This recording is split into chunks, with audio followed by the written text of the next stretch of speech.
So with Jimmy being out, man, there's no way they're advancing without that guy. I feel like the Heat are we don't have anything. There's some changes coming. Yeah. It's not going out like this. He'll pull something. Yeah, accounts Polstra. Shannon Sharpe's in the news. $50 million lawsuit. He calls it as a shakedown. Derek Jeter probably banged the entire state of New York. You never heard one peep about that guy. Beyond the narrative. Beyond the narrative. Best in class, so pray for my peers. Slingshot bullet, it's clear. Your weak shots couldn't pierce through bulletproof ears. A martyr, a menace. I'm leading horses to drink and pulling teeth like I'm feeding the dentist. Beyond the narrative. Welcome to another episode of The Crossover. Today's episode is brought to you by BTN Connect, powered by Athlete Narrative. It's the all-in-one recruiting platform helping athletes get seen, get signed, and get to the next level. Gentlemen. Welcome back, PD. Your regular host is on PTO. Guys got more PTO days than I don't know what. Jesus. Who approves those things? He does. That's right.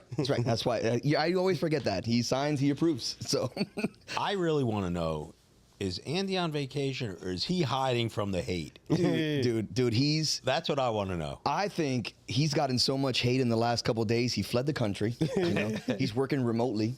He sent Is he in witness protection? I don't know. Have you seen the FaceTimes that we've gotten? He's somewhere in a remote jungle. Where is Waldo? He's got glasses on, a hat, one of those little funny noses every time he walks around. So it's so good to see someone else get abused. For once, I love it. For once, how great is it that you're not the one getting just shelled? Can we all just get along? No, what fun is that? All right, gentlemen, let's jump right into it. NBA basketball is back. NBA playoff basketball is back. I always think that, 82 games throughout the regular season is hard to kind of replicate what you see in these NBA playoffs. Yeah. You're playing one team now, 7-game series if it goes that far. Definitely a different level of basketball that we're seeing. What are your thoughts? I know we talked about this in the pre-production meeting. Chippy basketball is back. Mm-hmm. Tough basketball. Nevin said it reminded him a little bit something of like the 90s, especially in this Warriors-Rockets series. Jimmy goes down hard last night. Yeah, man. You hate to see that type of stuff. Everybody from all over the internet is it on purpose? Is it not? From what I saw, we'll get your reaction in a second. What I saw a guy just trying to fight through a board, trips up, and Jimmy was just kind of wrong place, wrong time. Yeah. What do you think's going on? No, I think it's just playoff basketball. It's a thin line between like chippiness and intensity. In the playoffs, you do have to put all your feelings to the side. Like your oppositions, they become really ops when you're playing in a playoff series. And so Houston is a physical team. They're a tough team. They're a young team, and they're hungry to prove themselves. The Warriors are a battle-tested team, right? And Draymond is known for wanting all the smoke. Jimmy, all the smoke. So they have that reputation. But it's been fun to watch, man. I love it. I think it's fantastic. Effort and intensity, big difference. It's not the DMPs of the regular season. Everyone up, next man up.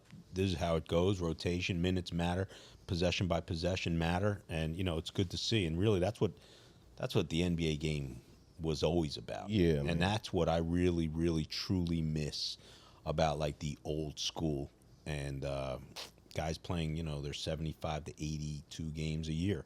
And now you got that intensity and that effort. You could see it and you can feel it. And it makes you really appreciate the game. Right. The way it should be appreciated. And for the younger crowd out there, like what you're seeing now in a playoff game, that was like every night. Like just watch a Pistons game from 90 to 94. Watch one of those games. That was every single night, this level, this intensity. Yeah. So with Jimmy being out, he gets an MRI today to see what the extent of his injury is. With Jimmy being out, what's the impact that Jimmy being out is going to have on this series? It'll have a tremendous impact. The Warriors are going to have to adjust. I talked about this last week, like Kuminga being on the bench and not getting opportunities to get reps. Like he's going to have to kind of refine his rhythm.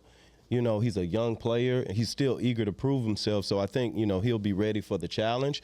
But with Jimmy, what you lose with Jimmy, you don't just lose toughness, intensity, and talent. you lose like a basketball wizard, right? He's so good at playing off the ball. He's so good at making the right plays. He's so smart defensively. He's unscreenable defensively. And then he brings that pedigree, just that toughness pedigree that kind of intimidates the other team. So you miss a lot of the intangibles as well as the skill things that he brings. Right. I think they're in a heap of trouble if he don't play. Period. They're out. Yeah. I mean, they're out. Steph Curry's incredible. We can't even use enough description words for him. Yeah.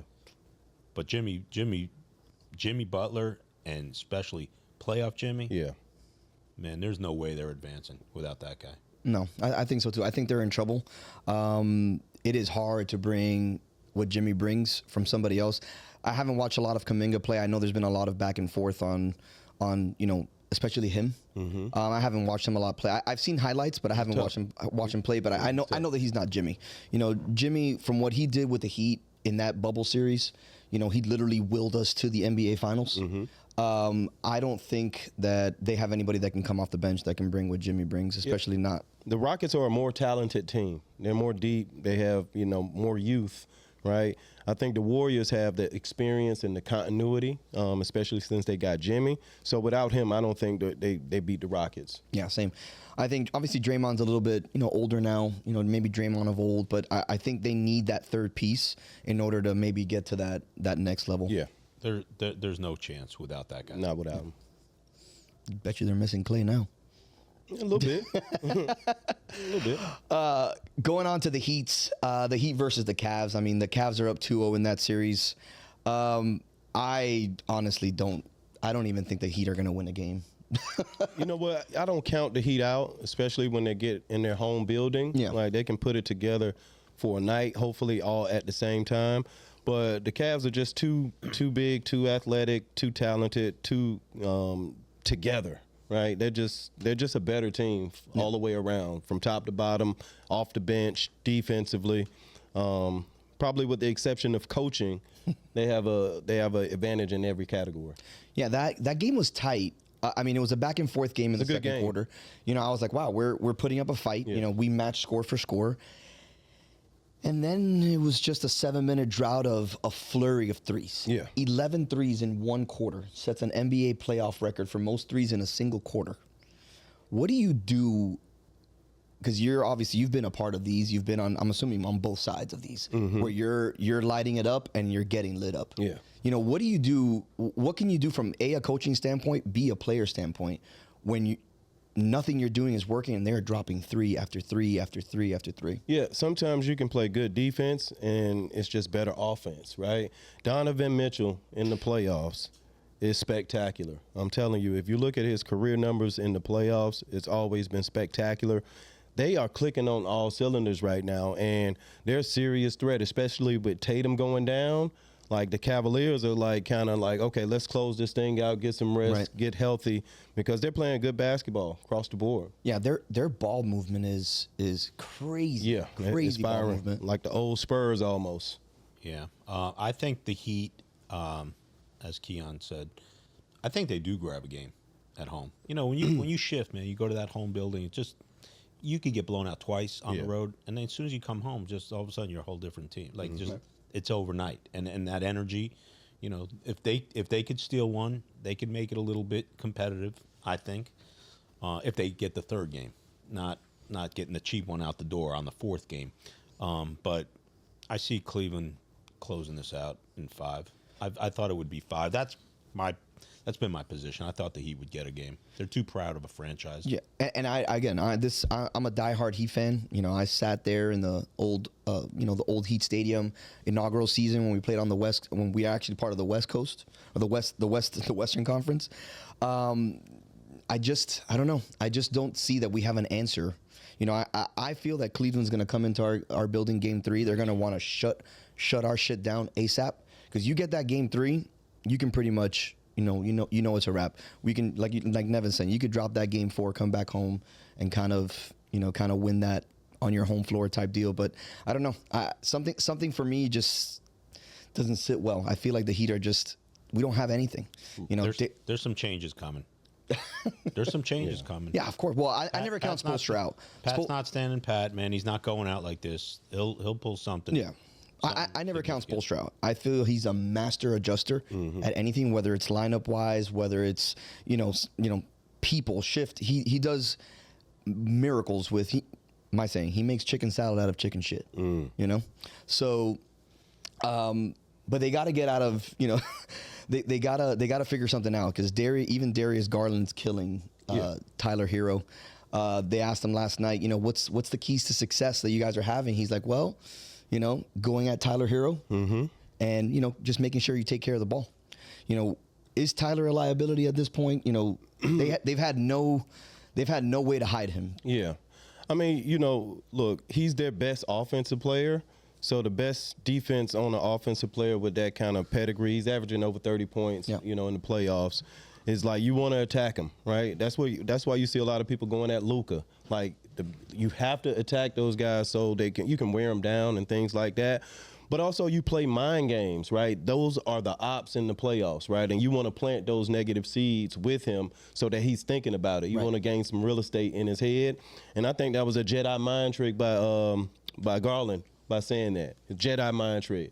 Yeah, because as a player, you got to think to yourself. I mean, I'm not an NBA player, but I've played in other sports, and you got to think to yourself, I'm like, shit, what if they're right? What if I can't freaking defend a pick and roll? What if I am a defensive liability? And every time you come up and see that ball, it's like, fuck, what are they going to do now? What are they going to do now? You're going to think about it, for sure. So, I've been meaning to ask you a question. Have you had one of those players that has gotten to you mentally to the point where you're like, what am I going to do against this guy? I mean, has there ever been an NBA player that just, every time you played just busted your ass? I mean, look, the high pedigree players, it doesn't matter what you do, right? You just wanted to make them respect you, right? Take them off their spot just a little bit, maybe make them use their counters. But like the talented players, it's really nothing you can do about it. When they're on, they're on. Even when they're off, they're on because they have the mental capacity to play through missed shots. Right. And I think that's what separates a lot of superstars. It's not just the talent, it's the mentality. 100%. You got to just forget the last shot you just bricked. Keep going. Yeah. Yeah, so I think this is going to be a relatively quick series. Who knows? Magic and the Celtics escaped with a win yesterday. It was a very gritty win. They got it done without Tatum, who's got a bone bruise in his shooting hand. I believe it's his right hand. Can they win the series without Tatum? Yes, this one. Yeah, absolutely. I think they'll handle the Magic, easy. They have depth, right? They got championship pedigree. They're well coached. They got size. They shoot a lot of threes and they make them at a high clip. And at the end of the day, man, when Tatum is down, Jaylen Brown has the capacity to step up. I think last night he had, 38 points, something like that. He went off. So I think you can get past the Magic without Tatum. Now, moving forward, right, you get to the conference finals and Tatum's, not 100%, Cleveland becomes dangerous. I agree. Very dangerous. I agree. And You plus, agree? I'm on Cleveland, man. I'm on that Cleveland OKC train.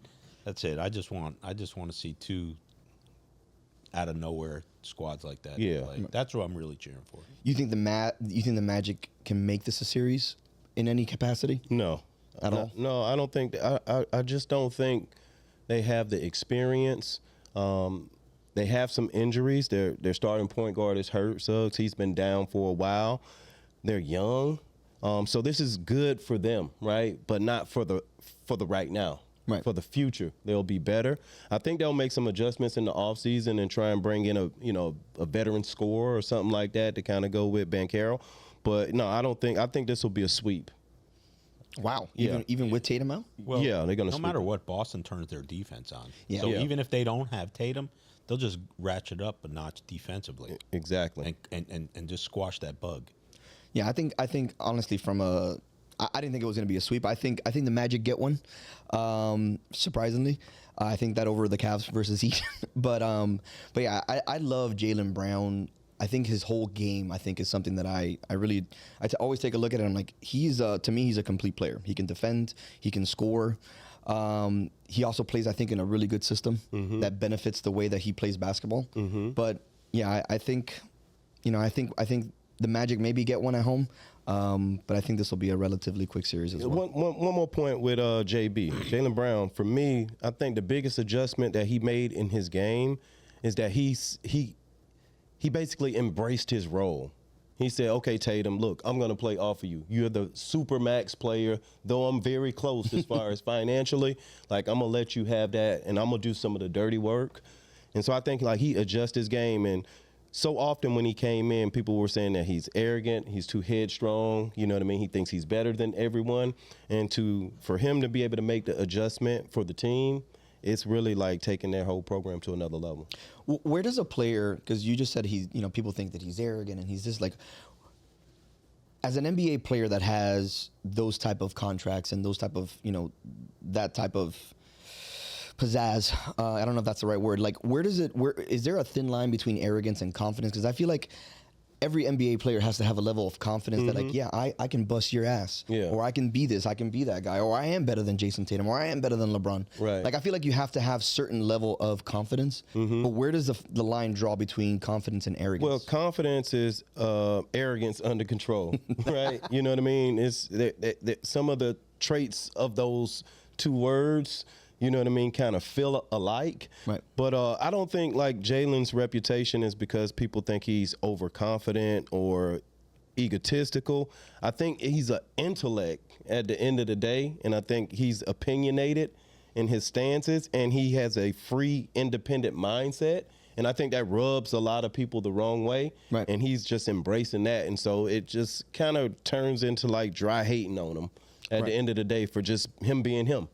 Yeah, Katie made a great point, the way he stepped out of the spotlight and shared that spotlight with Jayson Tatum. That reminds me a lot of what D. Wade did for LeBron back when. LeBron was probably not wanting to step on toes, and the Heat went to that next level with that big three when D. Wade made that type of concession for the greater good of the team. Yep, absolutely. And it brought him a finals MVP. Right. It wasn't his intent to go out and win that, but the team needed him in order to be able to win the championship. And so by taking a step back, it actually, let him go 2 steps forward.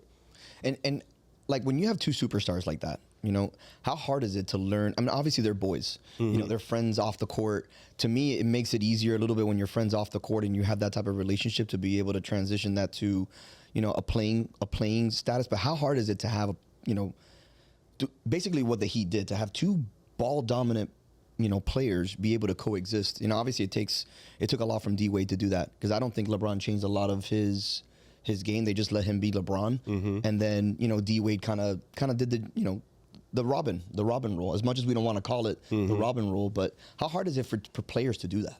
I don't think it's hard if you put, the team and winning before your individual accomplishments. Like, once you've made the money and got the contracts and have the accolades, the only thing you want from that point on, in my opinion, is championships. And if you truly say you're about winning, you have to give yourself to the team. Right. And I think that's what they did. Yeah, they did that with that, that big three Heat team. Man, what a great example. Chris Bosh was incredible. Man, Chris Bosh, man. Still got nightmares about him. That dude was incredible, man. And he's a 25-a-night scorer anywhere in the NBA, 27 a night. And he just played his role, mid-range killer. Yeah. In for that Heat ride, and it does take a special mentality. You just got to buy into what it is, man. Yeah. If you don't, egos are going to clash, and then it's no good. People remember that Game 6 LeBron had in Boston, where he had the 45-17, yeah, all that, right?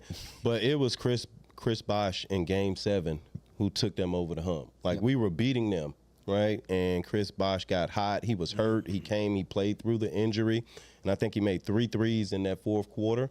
Made some big defensive stops, got some blocks, and they don't win that championship without Chris Bosh. No, I honestly think we don't win any championship without Chris Bosh. Yeah. I mean, what he brought, even in that Game 6 against the Spurs, he gets the rebound, obviously. He knocks down the huge shot, for Ray's shot. But then he goes and he makes the block on defense the corner. For sure. He comes all the way across from the top of the key, slides, knows his responsibility, gets the blocks, and we're off to Game 7. They never had a chance in Game 7, but But yeah, I saw something the other day going back to the arrogance because I was gonna bring that up and I was gonna see, Ken Griffey Jr. I don't know if you guys, obviously you guys remember Ken Griffey, but he's been like literally all over the media lately. And they asked him, what's the difference between a player that's confident and a player that's arrogant? Because obviously, Ken Griffey's had his, the same shit said about him. He's cocky. He says the difference between arrogance and confidence is I show you why I'm confident. Arrogance is me telling you why I'm good. And I was like, damn, that's a bar. I was like, dude. He also went on to say that, par threes, if you get a hole in a par 3 course, it shouldn't count. And everybody was like, why? He's like, it's like me batting in the home run derby. It's just practice out there. And I'm like, oof. I like that stance. It's pretty dope. I mean, I'll take a hole in one no matter what, but I don't give a damn. But I like his stance on it. I like what he was saying. He's like, par 3 isn't really a course. It's just a practice round. I'm like, shit. So, all right. Moving on to other big personalities. Shannon Sharpe's in the news. $50 million lawsuit for God knows what. These days. It's a deep. What he calls it is a shakedown. Basically, Tony Busby. If you don't know who Tony Busby is, he is a Texas lawyer, very synonymous with these type of lawsuits. So he's basically trying to shake down Shannon for $50 million from a Jane Doe, aka a girl that he had a relationship with. Basically saying that he assaulted her. All these sexual allegations. What's your thoughts on these? Yeah, look, I'm always sensitive, right, when it comes to women and keeping them safe. So I think that's a real thing that happens. But I think sometimes it's being weaponized, right? Because if we're talking about safety and somebody breaking the law, it should be criminal, right? Not civil. You shouldn't go for a money grab. You should go for justice. Right. And I think like that is a dangerous place to be in our society if you have a consenting relationship and you guys role play or this, that, and the other. I don't know. The process will happen, but I just think that like if you're going to have certain allegations, it should not be with a price tag. It should be with charges. Right. And Tony has I'm using him like a first name basis, like if I know him, but Tony's obviously very, very synonymous with these. He's got 150 pending cases, civil cases, some criminal cases against Diddy. Yeah. So he's the one leading the charge behind a lot of these allegations. He's not shy to trying to just drag your name through the mud. He's the ambulance chaser of sexual assault. That's exactly what it is. What he is. Yep. I mean, everything Keyon said is spot on. No one wants to see harm come to a woman. No one should be put in no female should be put in that type of position. But, money grabs are so obvious in today's world, and it's becoming an ugly, repetitive process, and it's sad, really. Man, it's scary, man. It's a scary time. Yeah, man. Just say nothing. Yeah. Say less, say nothing. Yeah. And what do you think, just to get some thoughts, do you think ESPN sticks by him? What do you think happens with his ESPN contract? Shannon Sharpe is so likable and so respected that I think no matter if ESPN keeps him on or not, he'll be fine. His Club Shay Shay and his Nightcap, they do very, very well. They have a great fan base. He's passionate about it. Like, he's bought all into this media aspect. The people enjoy him, whether you like him or not. Like, you enjoy him, you watch him. He's got rhythm, he's got cadence, he's got sound, he's got a sense of humor. He's got drip. You know what I mean? He's got drip. He is all that in a bag of chips, man. And he's been, like on this path, man, that's like really setting the tone for a lot of guys in their post-career. He has people coming under him that are getting opportunities. And so for him to go through this after kind of going through, something, like what was it, the live, a while back. Which that can happen. That can happen, but also like, look, he's got to up his standard a little bit, you know what I mean? Because he has such a platform and he means so much, to the sports culture that sometimes like you just gotta over discipline yourself, you over insulate yourself, so you just kind of protect it from a lot of the bullshit. Right. And I think if you're a professional athlete, especially somebody like him, that is, like you said, he's known, he's out there, he's very popular. Like, I think you got to do a better job of, like you said, protecting yourself, maybe not putting text messages out like that. And again, to each his own. You should be able to do those things in the private confines of your home. Whatever you want to do, it should be up to you. If you want to text those things, because that's part of the relationship that you're in at the time, go for it. I personally don't see anything wrong with him doing whatever he wants to do in his love life. But at the end of the day, I think you have to have in the back of your mind, like, maybe I shouldn't send that text message. What if that gets out? Things like that. And it's evident. Obviously he released the text messages, and some of them are pretty crazy. Some of them are pretty graphic, but, again, the words are self-awareness. Right. At what point do you got to be a little bit self-aware to, make sure that this doesn't come back, to haunt you, which At what point do I got to give life advice to someone? Right. Which we can, by the way. You can reach out to him on Manect if you need any life advice, if you need any type of NIL advice. Nevin Shapiro is on Manect. You can reach out to him. We'll throw a code on there for you. I cross over. But which leads me to, like, I think our final point here is a high-profile men, right?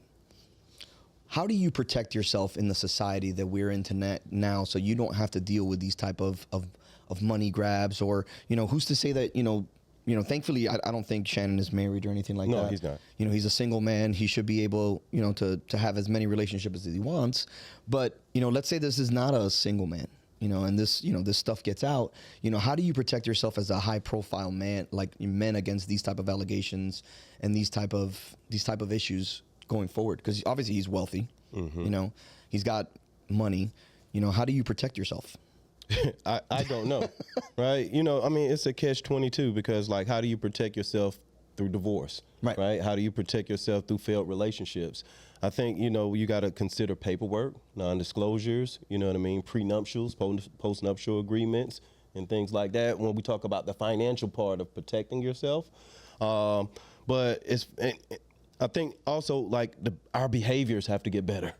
You know what I mean? And our fantasies have to get better, right? Like, at the end of the day, man, the moral standard that you got to kind of uphold as you climb the ladder, it's held to much is given, much is required. And so it is a higher standard, and you just have to up your behavior. I think we're just in an NIL world of relationships. Oh, whoa. Whoa. You know what I'm saying? Like, I think that everything's just become contractual. Everything. Do you think the fact that the access to media and social media plays a part in that? Yeah. I'll give you an example. All right. In my opinion, Derek Jeter probably banged the entire state of New York, and you never heard one peep about that guy doing anything.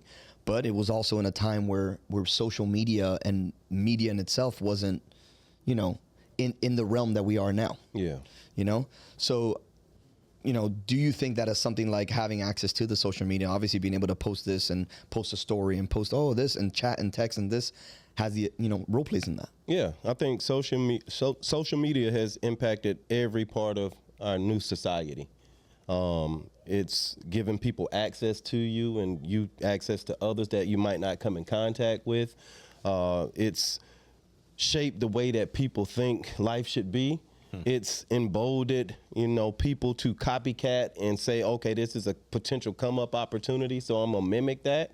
So, yeah, I think that social media plays a big role in society today. It's changed the world. It's changed the world for the better and for the worse. It just has. Yeah. There's tremendous advancements as a result, and there's other situations that have arisen because of it. You have to really just be self-aware of what you do and how you carry yourself and who you're carrying yourself with. Right. Yeah. You got to do your own vetting process of your own life, and then that's coming from me. I'm a victim to myself too. Right. Yeah, I think it's scary out there. Obviously, social media is great. Obviously, we have a platform on social media, but it does give people, their ability to voice their opinions, whether it's good or bad. So, All right, I think the last segment here. I mean, this one really doesn't have anything to you. This is just, you know, if you guys want to give your input, this is just me giving some love to the Cats, baby. 6-2 over Tampa. Tampa could suck it. You know, that's just really what I wanted to say. That's the last championship South Florida's seen since the Heat's Big Three. Yeah. It's playoff hockey is amazing. They're the defending champs, man. Not going to talk too much about it because, you know, I can probably do a 9-minute segment on it. But playoff hockey is just a different breed of hockey, in my opinion. Hockey in general is still an exciting sport. I love it personally, whether it's on TV, more in person. But, you know, this town changes when the Cats are in the playoffs. Big facts. Yeah, we're happy about it, man. So home squad. That's what. What are you laughing at there, Lazo? Back-to-back champs calling it out. Watch. Oh, you actually like the Panthers? Wow. Back-to-back champs. Watch. Well, I Champs, thought all Gators fans just hated, you know, all the other sports. Hey. All right, I think that's it for us today. Short, sweet, and to the point. Andy will be back on Monday. Maybe I'll have another 10-day. Who knows? See if he keeps me on. Yeah, we love you. All right, boys. All right, Signing Shannon. off. All right, You Great show. already know. See ya. All right, fellas. You know it. Beyond the narrative. Beyond the narrative. Best in class, so pray for my peers. Slingshot bullet that's clear. Your weak shots couldn't pierce through bulletproof ears. A martyr, a menace. I'm leading horses to drink and pulling teeth like I'm feeding the dentist. Beyond the narrative.